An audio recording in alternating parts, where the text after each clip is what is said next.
Puro na lang tayo sa advanced troubleshooting, kaya dito naman po tayo sa medyo advanced pero hindi naman nalalayo sa basic.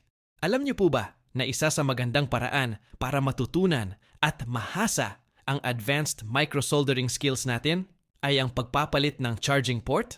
Simple lang siyang tingnan, pero marami tayong matututunang importanteng techniques dito mula sa tamang pag-alis ng charging port, paglinis ng pads, pag-check ng mga linya, hanggang sa maayos at malinis na pag-install ng bagong charging port. Tulad ng palit LCD, ang palit charging port ay madalas din nating ma-encounter na trabaho sa ating mga lamesa.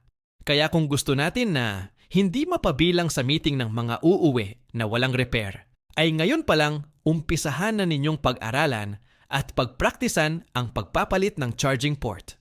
At dahil dumaan ang video na ito sa iyong wall, ay ibig sabihin ay isa ka sa mga interesado sa mga ginagawa ng tulad kong technician. Kaya pahingi po ng inyong atensyon at sisimulan na natin ang usapan.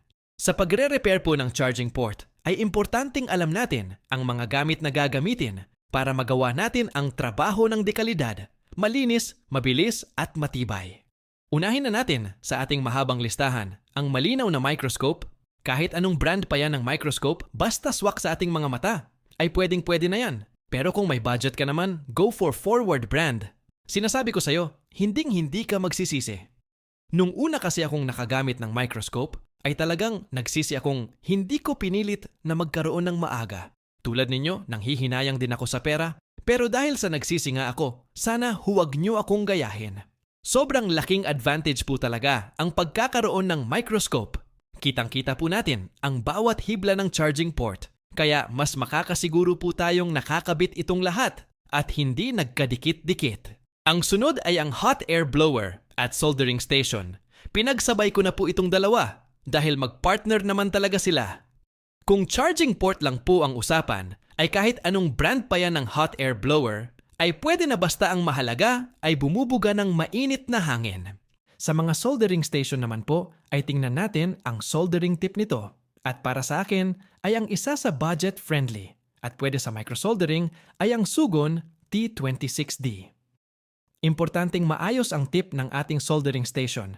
Kaya yan po ang una nating sisilipin kung bibili po tayo ng soldering station.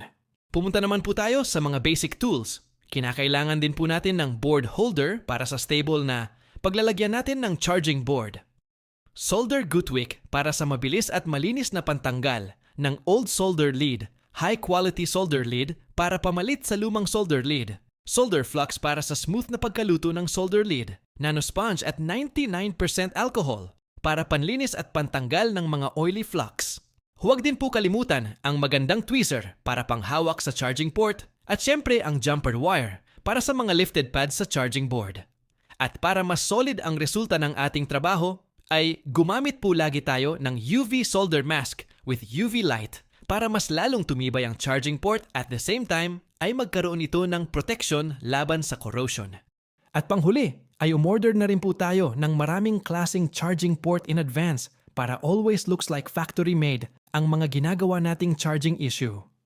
Sana po ay makatulong po sa inyo ang ibinahagi kong listahan ng mga tools para sa pagpapalit ng charging port. Maraming salamat po sa inyong panonood and see you soon in our next videos.